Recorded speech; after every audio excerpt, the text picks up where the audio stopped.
have to tell you a quick story on how I even ended up being here. Sid gave me a call, and we've known each other for 10 years, and I consider Sid a friend, a great colleague, and someone that I respect tremendously for the work that he's doing with Sid. But he gave me a call. I was sitting in my kitchen, and he started to describe this inaugural Latina Summit, and I did not hesitate at all. I did need to check my calendar, but I just said, what do you need me to do? What do you want me to do? What do you want me to speak on? How long do you want me to speak? I would really like to be a part of it. So I'm very honored and humbled to be invited to be part of this. I feel like your madrina. I feel like your godmother. Like I get to be part of this cohort group of the first session. So I'm really delighted to be here. So the task I was given was to talk about incredible power of risk. And I actually really enjoyed preparing for this because sometimes you need a little bit of self-reflection, right, to even realize the number of risks that you took in your career and in your life. And for me, it was a great way to do that self-reflection. For a while, I went, dang, wow, I took some chances. So I thought it might be actually helpful to start. And where's my little clicker thing? Does somebody have it? Do you want to grab it for me? I actually thought it might be helpful to start with telling you a little bit about myself, just for background purposes, so you know where I'm coming from. Thank you so much, Sid. By the way, that's my Twitter handle. I will tell you right now, I'm not that active on Twitter, but please feel free to tag me, and I actually plan on being a lot more engaged, as we've heard advice given here. I am quite active on LinkedIn with just posting different thoughts and different articles and things like that. So I'd love for you to connect with me on LinkedIn. I grew up in Dos Palos, California. Yes, I did. You know where that is? One of my best friends is from Dos Palos. Wow. Okay. Cowtown. Surrounded by dairies, farms, population 4,000. Very, very small community, and I wouldn't have traded it for the world. My mom comes from a family of 10. As soon as you were old enough to work, which was like 12, they would travel from Mexico or Texas to California to work in the fields. My father was her foreman. They met, they fell in love. But I like to tell that story for background purposes because it doesn't get more humble than that, right? And my story is not unique. I bet there's lots of stories of immigrants, as you all have shared some of your backgrounds with me at lunches and dinners and breaks and things like this. I'm a very proud daughter of a field worker, an immigrant. So that's me. My father never went to school a day in his life. Never. He didn't go to kindergarten. My mother went to school in Mexico. She went to school some in El Paso, Texas, but like I said, you start working when you become an able body. Somehow, these parents instilled in us that it wasn't a matter of whether we were going to college or not, it was a matter of where. And a teacher took me under her wing at Dos Palos High School. She was one of the very first women to graduate from Santa Clara University because it was an all-boys university. And I ended up at Santa Clara University because UC San Diego, San Diego State, University of San Diego, where I wanted to go, was too far. 6 hours was way too far. And Santa Clara was only about 2 hours away, 2.5 hours from my home. So I graduated from Santa Clara. Santa Clara was actually where I learned about Walmart. I studied it in my marketing classes, in my retail management classes, read Mr. Sam's book, Made in America, and a college recruiter came on campus and hired me as an assistant manager trainee. I had never stepped foot in a Walmart store until my first day of work. So talk about taking a chance. But I love the story. I loved what I had learned. I learned that it was also a fast-growing company, and the culture kind of felt right. That American dream story Sam Walton, my parents, American dream. They came to this country. They ended up both being entrepreneurs, small business owners. So I went to work for Walmart and ended up being there for 27 years. 27 years, right out of college, my first real job. My first job was an hourly assistant manager trainee. I decided to go down the operations route, work in the stores, and then I had my sights set on being a store manager, which I did. I ran 2 facilities for Walmart. I had a very persistent regional vice president that kept asking me to interview at the home office. And I said no once, and I said no twice. And the third time he called me, I called my husband and said, I don't think I can say no again. I had no desire to go to the corporate office. I was very happy in the field, doing my job. At that time, I had already had a baby. I had a baby when I was a store manager. And I said yes to an interview at the home office. My husband came with me to Northwest Arkansas. I didn't get the job. He had pestered me for that long, and I got there, and I interviewed, and I didn't get the job. And they scrambled and put together another interview for a job I had no idea what it was about. And I got that one. This is a true story. And I stopped there for a minute to tell you, I took a chance to even accept the second interview. I took a big chance to say yes to that job that I didn't know anything about. And that ended up being the most important decision that I made in my career. It happened to be a hard job. It happened to be a job that required travel at a moment's notice, and you were told to pack 7 to 10 days because you're not sure how long you're going to be gone. It was at that point my husband, we made the decision together, the very tough decision that he would let go of his career, and he became a stay-at-home dad to our little 2-year-old baby girl. I don't know why I said yes. I cannot tell you. Other than my parents instilled in me that I could do anything that I set my mind to, that the only challenges that would be in front of me are the ones that I would put in front of me myself. I said yes, the most pivotal decision in my career. That job led to a lot of exposure because it was a tough job, very tough job, which helped me achieve my ultimate goal. My entire career goal when I was reading Mr. Sam's book in college was someday I want to be a regional vice president. That sounded so good. I would be able to fly in a corporate airplane, go visit stores, tell them what to do, right? I'm looking at my Home Depot lady because she knows exactly what that's like, Dom. And that was it. I would have happily retired as a regional vice president. But again, I was presented with an opportunity. I was sitting in the back of the airplane with my CEO, Bill Simon. Actually, he was a COO at that time. I'm like, ooh, I'm traveling with the big boss. Ooh, a lot of pressure. He asked for us to sit in the back of the plane, and everybody sat in the front of the plane. I'm like, well, this is interesting. And he talked to me about moving into an executive HR role. I don't have a degree in HR. I'm not SHRM certified. I had done kind of some junior people roles, so I had some experience.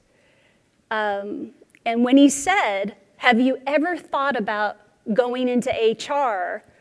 I looked at him and I literally said, nope, I never think about it. And he said, I need you to come in and fix my HR department. I need you because you're a process person. You're operationally sound. The field respects you. You've worked in all these different positions. You worked your way up in the ranks. I need you. I need your leadership. And once again, I said yes. to a job I wasn't trained for. I wasn't, quote, ready for, and I'll talk about that in a second. That catapulted my career. From that point on, I got promoted from leading HR for operations to being promoted to executive vice president to lead Walmart people for the entire Walmart US, more than 1 million associates. I had a responsibility for operations, merchandising, logistics, real estate, became one of less than 40 executive vice presidents at Walmart out of more than 2 million associates. There are 2 million associates that work at Walmart, and I was one of less than 40. I'm from Dos Palace. Do they not know where I am? And of course I said yes to that very big job. That job led me to become the COO of Walmart. When Bill got promoted to CEO, he asked me to be his right hand. I said absolutely yes. From there, I got introduced to international. I had never worked in the international division. My corporate CEO said, this is an opportunity for you to work in international where you don't have to relocate. You can be based in Bentonville. I said yes. I actually got paid to travel the world. That's amazing. And then that eventually led me back to operations in my role as COO. And then the biggest risk of all, after 27 years, I decided to leave Walmart and go on my own and write my own next chapter. I'll get back to that in a second. So yes, do I know what risk is like? Yeah, I've taken a few, and it hasn't been easy. And I think, I go back to what my parents said, that just with hard work, you could persevere, you could do anything you want to do. But out of curiosity, I actually looked up the definition of risk to prepare for this presentation. And can you guys tell me, what do you think is the most common word associated with the definition of risk in the dictionary? Fear. Good. Good. Loss is in there. Failure unknown. Yes, failure unknown is in there for sure. It's actually danger. Isn't that interesting? But beyond danger, if you look up different definitions, and I just was randomly looking all over Google, peril, loss, injury, all these very negative words, hazard, pitfall, look at this. It's no wonder we are programmed early in our careers to be guarded when it comes to change and when it comes to taking opportunities, right? The psychology of risk, the psychology. Now, apparently we didn't have a Webster's dictionary in my household because I never really thought about it that way. And what I hope to do in the next few minutes is help you redefine risk yourself. I want to help you with a complete mindset shift around risk. So the positive side. Give me some positive sides of risk. Reward. Learning, yes. Growth, yes. Anybody over here at this table? The positive side. Opportunity, yes. All of those. And it really is about flipping it on its head and not thinking about the dark side, the psychology of it. Think about the upside, because there are so many rewards, and they're not going to be easy, and sometimes it's going to be painful, but the rewards far outweigh the downside. I'm going to share with you 4 things that in my experience have kept me grounded, and why it's been so easy to say yes to jobs, and why it's been so easy to take on big, big, big responsibilities. They're 4 very simple mindset shifts based on my experience. It doesn't mean they're right, but this is based on my experience and what has kind of kept me grounded in my career. And I'm going to do that in the context of the wonderfully talented Latinas that are in your company. You know, we are among really fantastic leaders out there. And the ladies that I'm going to share are just people that I follow, people that I admire for different reasons because I've heard their stories. On your left, Monica Lozano. She was the president of La Opinión in Southern California, then became the president of soon to be a parent company because they acquired a lot of different media called Impresa Media. She sold her company and is a board of director for Disney, is a board of director for Bank of America. Yeah, Jess, she's like, raise the roof. And then she's also, I think, on the board of Unidos US. Target.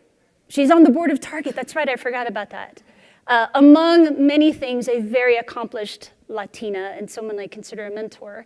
In the middle, Janet Murguia. She's the president of Unidos US. It used to be called National Council of La Raza, one of the largest advocacies for Latinos, civic rights organizations. I didn't say the best, I said largest. And then, who knows the lady in the red, by chance? Does anybody know that? Her name is Tanya. I have to go to my notes real quick and just make sure that I get her name right. Tanya Saracho. And I came to know her because I actually like some of her work. She is a Mexican-born actress, playwright, screenwriter who Stars just signed the 3rd season of Vida. Yes. Okay, now you know, right? This is her show. This is her baby. Vida. Put your kids to bed. It is not PG-13, okay? It is not PG-13. Put your kids to bed before you watch it. But isn't it incredible, the work that she's done on that show? It is 100% about Chicanas and their lives and their struggles, and it really is amazing work.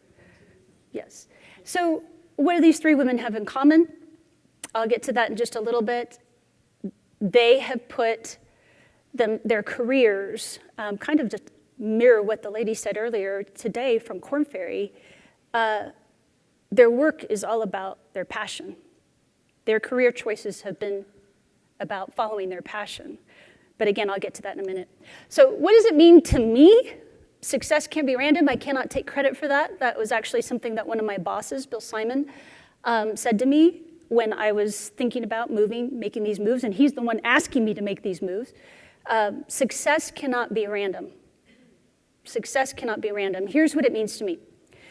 First of all, whatever you decide to do, whether you decide to move away from the discipline you're currently in to move into a different field of work, you move companies, you move jobs, success cannot be random, meaning whatever opportunity lies ahead of you, your skill sets, your experience, some of that needs to be transferable. You need to be able to continue to shine with the things that make you great, your strengths. So your strengths have to be leveraged. If you go into a job where you're not able to utilize your strengths, you're kind of starting in a deficit. So your strengths have to be leveraged. The second thing is be exceptional. It may not be your dream job, the one that you're sitting in right now, but be exceptional at what you do. The third, follow your passion. That's what these 3 ladies did. There is no bigger competitive advantage than following your passion and having your passion fuel your desire to succeed, fuel your performance, your ability to do your best, and to overcome obstacles. There's no bigger competitive advantage than that. You see it in people. I see it in people. When they don't have passion about their work, it shows. The second, I was so excited to meet Geisha. I was a big fan when I heard about her announcement to become the first Latina CEO in Fortune 500. When Sid shared with me that she was going to be here and I saw the agenda, I didn't speak till today, but I came early in the chance that I might meet her. So I am a big fan for sure.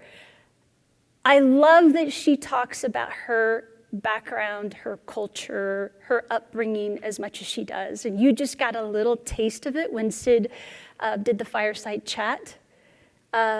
She talked about working at the bodega. Her dad used to stack 25 pounds of rice back in the back of the warehouse so she could do her homework on it. Super accomplished. So you might be asking yourself, well, what does being a Latina have to do with like risk? It doesn't matter whether you're from Puerto Rico, Colombia, Ecuador, Brazil, Mexico. It doesn't matter what your upbringing is. There are things that are inherently similar about our Hispanic Latino roots that make us hardworking, passionate, ambitious, positive, great leaders. So when you think about risk and you've turned that word upside down and you're looking for positive, all you have to do is look in the mirror. Because you are a powerful Latina, you are programmed to be able to take on the challenges. I promise you, I don't know all of your stories, I know some of your stories, but there isn't a family here that was handed success and prosperity by anybody. You come from upbringings where people, either your parents or abuelos, or maybe you yourself, are having to work hard for everything that you've accomplished, everything that you have in your life. It is to the core of the Hispanic Latino community. So embracing who you are, what makes you unique about being a Latina, it is actually what makes you stronger. Look to that reflection when you're feeling a little bit afraid, when you're not sure about that next move. The next one, you don't have to like her. Eva. Did you know her family called her la prieta fea? La prieta fea, which means the ugly dark one, when she was little. And she went through, like most actresses and actors do, a lot of failures before she got her big break on Desperate Housewives. But I didn't want to talk about that. I actually wanted to fast forward because she's in the limelight now, right? She's famous. She's on TV, she's in press. Did you know she's also had recent, very public failures? She opened up a restaurant in Las Vegas and it closed after 3 years. She also produced her own sitcom and it wasn't renewed after 1 season. So even recently, like in stereo, she's having failures. And nobody knows who we are, and we're afraid to fail. I just want to give you a little bit of that context. So what she says about failure, I don't care if I fail. Perfectionism prevents progress. I can tell you, I'm a perfectionist. Raise your hand. Confess. I know. It's so hard, a little bit. We have to kind of break that down. We have to allow ourselves to be less than perfect. Perfect is too late. I tell my team members that when we're working on projects, when we're trying to advance like Omni, digital, perfect is too late. What that means to them, and they know what I mean when I say it, perfect is too late. Bring me 80% right. Bring me 90% right. Perfect is too late. So this whole idea, make those failures your fuel. Have them fuel your fire. Because at the end of the day, what you learn from those failures is far more important than the fail itself. Far more important. As the boss, as the COO or the chief people officer of these organizations that I held at Walmart, it was always more important for me to see how the person showed up the next day after they made a mistake. That's what should fuel your fire. Not fear. Do not let fear be your fire. Let what you learned be the fire and the spark. Fear cannot be your kryptonite. Let fear be your fuel. All right. It's not about the fail, it's about how you show up the next day. How many of you know this lady? Okay, some of you. Nellie Galan. I met her through Walmart. Very dynamic lady. She started her next chapter, right? She's way deep into her chapter. She wrote a book called Self-Made. Read it. Self-Made by Nellie Galan. It's a wonderful story of her upbringing and a lot of life lessons. She was the president of Telemundo. First female CEO of Telemundo.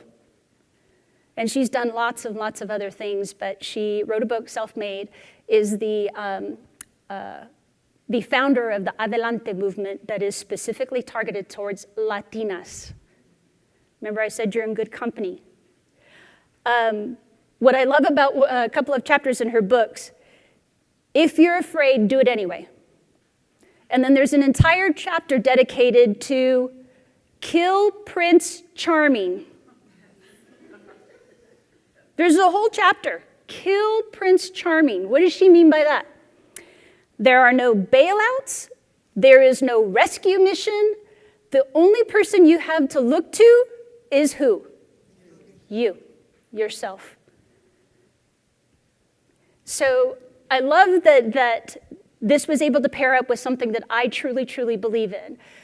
When I started operating in my roles, realizing that I took my safety net away, meaning if I get fired, is that the worst thing that could happen to me? No. We operate thinking, okay, what's my safety net? What's my safety net? I'll go so far, but not so far that I get away from my safety net. Does this make sense to you? When you come to accept that life is not about safety nets, you actually become a lot less risk averse. You become risk averse. Because we constantly replay well, what if? What if they realize I can't do the job? What if I can't do the job? What if I get fired? So then you're never putting all of yourself in the game. So part of making risk this positive thing is you gotta not think like there's no safety net. And guess what? If you fall, and you will get up. You will get back up. And you'll be better and stronger for standing back up. There is no safety net in life. There's no safety net in your career. And you'll be okay. You will be okay. I promise. So those are my 4 little tidbits. Success won't be random. Embrace who you are, because what makes you unique makes you stronger. Make failure your fuel, not your kryptonite. And then finally, thrive without a safety net. The worst thing that could happen to you. I got a huge long list way before getting fired. Right? I mean, if you really put it to paper, there are a lot of worse things that could happen to you. So does this work? It did in my life. I had a fantastic, fantastic career, a career that I'm very, very proud of. And I can think about a lot of different accomplishments that will always be with me and things that I can reflect on that I will always, always be very proud of. What I had was a career that you could only dream of. When I went, so yes, it worked for me. When I retired at Walmart, 3 of the 5 CEOs that had been at Walmart showed up to my retirement reception. One of them was Sam Walton, who died in 1992. Mike Duke, who I mentioned before in my little golf saying, apologized for not being there. He had a family commitment in Florida, so he couldn't make it there. I couldn't have been more honored by my company. So you could tell I love Walmart, right? I love Walmart. But what I wanted to tell you and what I want to close with is even as much as I love Walmart, and I know you love your companies too, Walmart was never the fuel for my courage when I took risks. My courage came from who I am, the daughter of 2 field workers. My courage came from the example I wanted to be for my 2 girls. My courage came from here and here. And that is really what I want you to walk away with. That the power to take risks is in you right now. You have it in you right now. The power to take risks comes from you. Your courage comes from you, who you are, who you love. So, if you're ready to take that leap, you want to change that job, you want to change a company, you want to start a new chapter, or maybe you just want to turn 1 page, look to you. There isn't anything that you can't do. I cannot wait for next year to see where you're at and see how your career has progressed and maybe what you've learned. It has been an absolute pleasure to share my story with you. Thank you. Thank you. You're so sweet.